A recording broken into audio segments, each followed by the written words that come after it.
सुल्तानपुर में इन दिनों एक वीडियो सोशल मीडिया पर तेजी से वायरल हो रहा है। वीडियो शाहगंज चौकी का बताया जा रहा है, जिसमें भाजपा नेत्री पूजा कसौधन एक युवक को थप्पड़ मारती हुई दिखाई दे रही हैं। लेकिन यह मामला सिर्फ एक थप्पड़ का नहीं है, इसके पीछे जमीन विवाद, रेकी के आरोप, भूमाफिया कहे जाने का विवाद और पुलिस की कार्रवाई तक कई सवाल खड़े हो गए हैं। सबसे पहले देखते हैं पूजा कसौधन ने इस पूरे मामले में क्या कहा। करीब आज 18-20 दिन से मेरी रेकी कराई जा रही थी और मेरे 18-20 दिन पहले मेरे घर के सामने मेरे पड़ोसी का जो घर है उसके ऊपर एक कैमरा लगाया गया था। 360 डिग्री हाईटेक कैमरा लगा था, जो कि मेरा छज्जे का जब दरवाज़ा घर का खुलता था तो अंदर तक पूरा कैप्चर करता था। मेरे कुछ कहने पे उन्होंने उसको 360 डिग्री जो कैमरा मेरी तरफ रोटेट किया था उसको अपनी प्रॉपर्टी की तरफ रोटेट कर लिया, तो बात वहीं ख़त्म हो गई थी।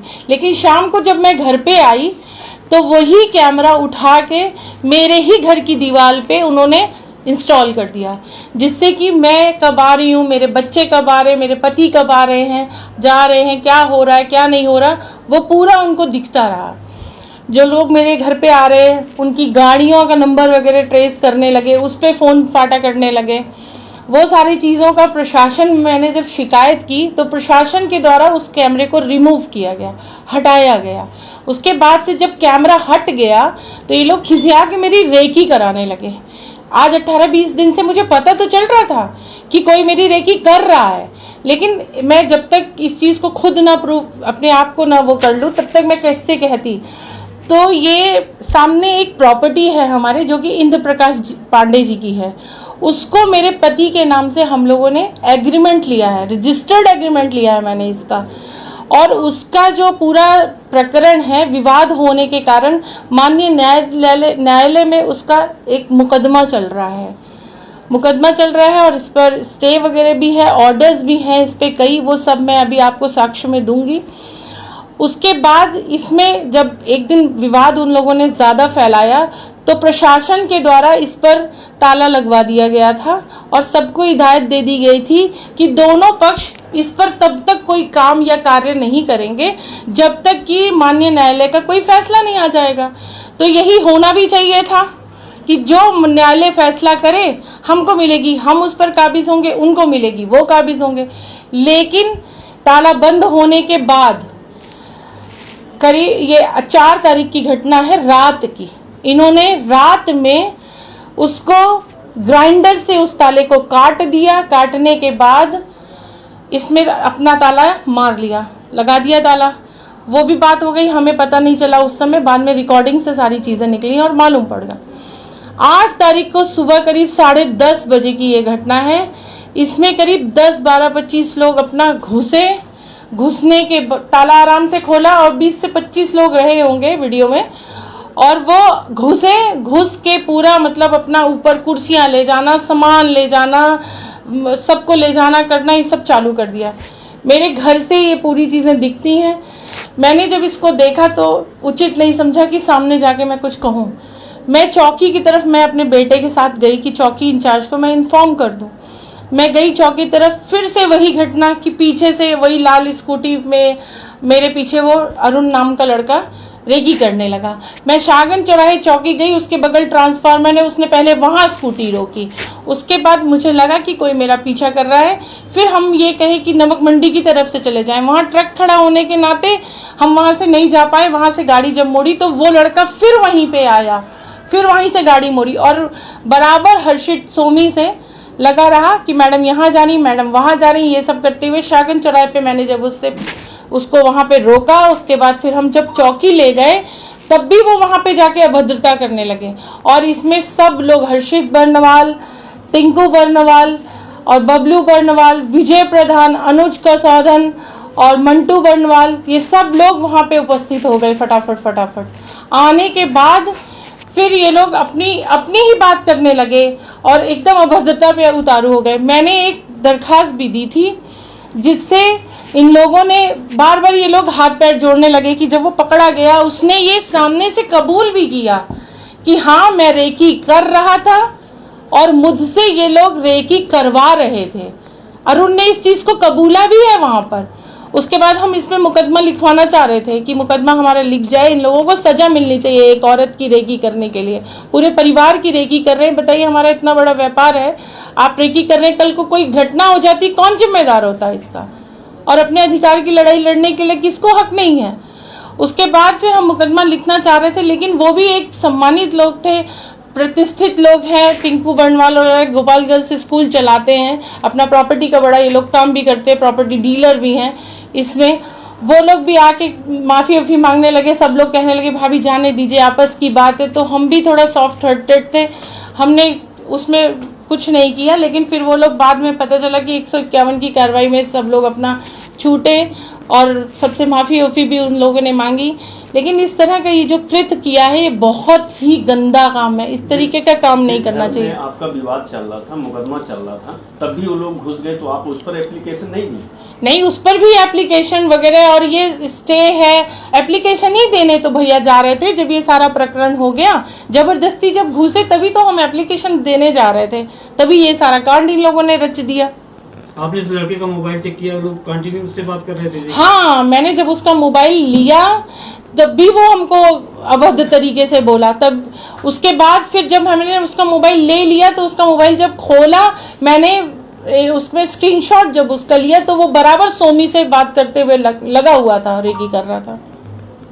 जब कमिश्नर ने उस पर आदेश दिया नजीर भूमि पे निर्माण न हो, स्थगन आदेश है, उसके बाद भी निर्माण हो रहा, तो क्या आपने प्रशासन को बताया? हाँ, मैंने प्रशासन को भी बताया, एसडीएम साहब ने भी उस पर स्ट्रिक्ट ऑर्डर कर रखा है, डीएम साहब ने भी उस पर स्ट्रिक्ट ऑर्डर कर रखा है कि इस पे काम ना होने वाले के फैसले के बाद ही कोई फैसला होगा। लेकिन ये लोग बार बार उस पे घुसते हैं, बार बार जबरदस्ती करने की कोशिश करते हैं। इसमें कुछ भू माफिया और ये जितने प्रॉपर्टी डीलर हैं इसमें सब लोग लग के मेरे खिलाफ ये साजिश रच रहे हैं। भू माफियाओं का नाम क्या है जिनको आप कह रही हैं? यही सब है, ये प्रॉपर्टी का ये सब बहुत बड़ा काम करते हैं, गोपाल हिंग वाले सब हैं जो। एक कॉल रिकॉर्डिंग की आप बात कह रही थी जिसमें आपको वीडियो वायरल करने का जिक्र किया जा रहा है, क्या? हाँ, ये करीब मेरे पास रात में 10:30-11-12 बजे के आसपास की घटना है, मुझे अभी सही से टाइम नहीं याद आ रहा है। वही करीब 10 से 12 के बीच में उन्होंने मुझे एक बार कॉल किया, मैंने उनसे आग्रह किया मैं घर पे पहुंच के आपसे बात करूंगी। उसके बाद फिर उनकी मेरी 12 बजे जब बात हुई तो उन्होंने यही कहा कि आपका एक वीडियो वायरल हो रहा है, होने जा रहा है, होने वाला है। भाभी मेरा उसमें अभी कोई ऐसा प्रकरण नहीं है, लेकिन जो आपने वादा किया है 12 फीट आप अभिषेक बर्नवाल को देंगी, आप अपने वादे पे कायम रहेंगी तो सब ठीक है। ये मुझसे जब से हमने एग्रीमेंट लिया है तब से टिंकू बर्नवाल बराबर मेरे घर पर आते रहे, बराबर मुझे इसी बात के लिए ब्लैकमेल करते रहे कि अगर आप अभिषेक को 12 फीट दे देंगी तो आपके ऊपर कोई ना केस होगा, ना कोई आपसे झगड़ा होगा, ना कुछ होगा, ना कुछ होगा। लेकिन ठीक है, हम विवाद को घटाने के मारे एक बार उनसे कहे भी ठीक है भैया, जो भी फैसला न्यायालय देगी हम उसके बाद दोनों लोग आपस में बैठेंगे, डिस्कस कर लेंगे। लेकिन इन लोगों ने इतना बुरा षड्यंत्र हमारे लिए रचा, एक महिला के लिए, जिसकी मैं घोर निंदा करती हूँ। इस तरीके से मुझे ब्लैकमेल किया इन लोगों ने कि हम आपको सबको क्या बताएं, सब आपके सामने है, सब आपको दिख रहा है। क्या चाहती है आप 2022 में ही एक एप्लीकेशन देती हैं कि वहाँ पे मट्टी खोदी जा रही है अवैध निर्माण होने के लिए, उसके बाद भी कार्रवाई नहीं हुई तो दरखास्त देती रही और तब भी निर्माण होता गया। भाई साहब, मैं जब से मैंने इसका एग्रीमेंट लिया था अपने पति के नाम संदीप कुमार गुप्ता के नाम, तब से ही हम इस मैटर में आए, नहीं तो मेरे सामने बन रहा था, मैंने कभी इसका साक्ष्य जानने की भी कोशिश नहीं की। तब इन लोगों, ये जो इंद्र प्रकाश नाम का व्यक्ति है, इसने इतनी दरखास्तें दी, ये बेचारा सुबेरे 7:30 बजे झोला झंकर उठा के आके यहाँ प्रॉपर्टी पे खड़ा हो जाता था, लेकिन फिर भी कोई सुनवाई नहीं होती थी। मार्च में ही ऑर्डर था इसका, लेकिन उसके बाद भी काम बंद नहीं हुआ। रात में ये लोग काम करवाते थे, सुबह 6:30-7 बजे सबके उठने से पहले, सबकी वीडियोस है, मैं आपको वीडियोस भी दूंगी, 7:30-8 बजे तक सारा माल अंदर करा के, लेबर को अंदर करा के, बाहर से ताला बंद करके अंदर सारा काम होता रहता था। शटरिंग वाले दिन नगर पालिका की जितनी हाई मैक्स लाइटें लगी हुई हैं रोड पर, सबको बंद करा के 1 से 1:30 बजे रात में इन लोगों ने फटाफट मशीन के द्वारा लिंटर भी डलवा लिया। पूजा कसौधन का आरोप है कि उनके परिवार और कारोबार की रेकी कराई जा रही थी। उनका कहना है कि उन्हें अपनी सुरक्षा को लेकर खतरा महसूस हुआ और इसी वजह से उन्होंने कार्रवाई की मांग की। लेकिन इसी मामले में एक और घटनाक्रम सामने आया है, जिस युवक के साथ मारपीट का वीडियो वायरल हुआ। अरुण कुमार की तहरीर पर कोतवाली नगर पुलिस ने मुकदमा दर्ज कर लिया है। अरुण कुमार ने अपनी तहरीर में आरोप लगाया है कि 8 जुलाई को सागन चौराहे के पास उन्हें रोककर पीछा करने का आरोप लगाया गया, थप्पड़ मारा गया, सागन चौकी ले जाया गया और वहां भी उसके साथ मारपीट की गई। साथ ही जान से मरवा देने की धमकी देने का भी आरोप लगाया गया है। यह आरोप पुलिस ने दर्ज कराई गई तहरीर का हिस्सा है। इसी बीच जिन लोगों पर आरोप लगाए गए थे उनकी ओर से भी प्रेस वार्ता की गई। सुनिए विजय प्रधान ने क्या कहा।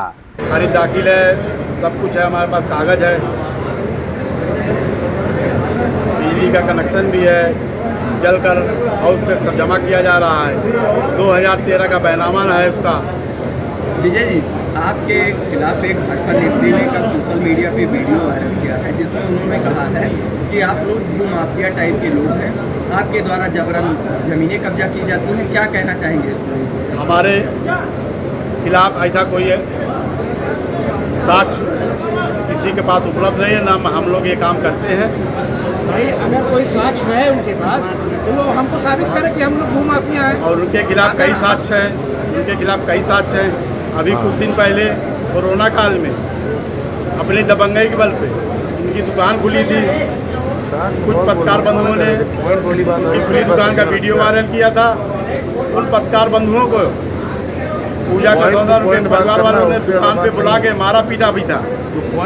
एक प्रकरण अहिमाने में जो हमको जानकारी है, अहिमाने में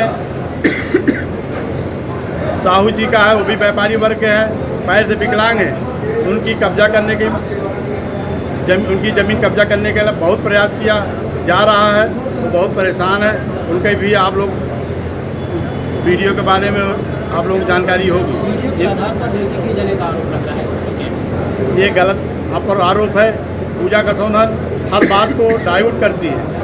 वो बार बार कहीं जाती हैं, कोतवाली में जाती हैं, वो कहती हैं कि ये फलाने हैं, तो फलाने हैं, फलाने। ऐसा कुछ नहीं है। जो हमको बताती है कि हमारे जेठ लगते हैं, हमारे खून का रिश्ता, मेरा उनसे कोई खून का रिश्ता नहीं है। वो अधिकारियों की इसलिए डाइवर्ट कर रही थी कि वो इसको पारिवारिक मैटर बनाना चाहती थी अपने। ना उनका हमारा कोई खून का रिश्ता, ना हमारा कोई उनसे रिश्ता है। केवल वो हमारे एक बिरादरी के नाते कसौधन लिखती है। मैं भी ना ऐसा कुछ नहीं है। और सागन का चौकी का जो वीडियो है आप लोग फेसबुक पे वायरल हो रहा है, उसको आप देखिए आराम। पूजा कसौधन से कब विवाद शुरू हुआ? पूजा कसौधन आरोप लगा है सत्ता भ्रष्टाचार जी, किस तरीके से दुरुपयोग नहीं, क्या नुकसान?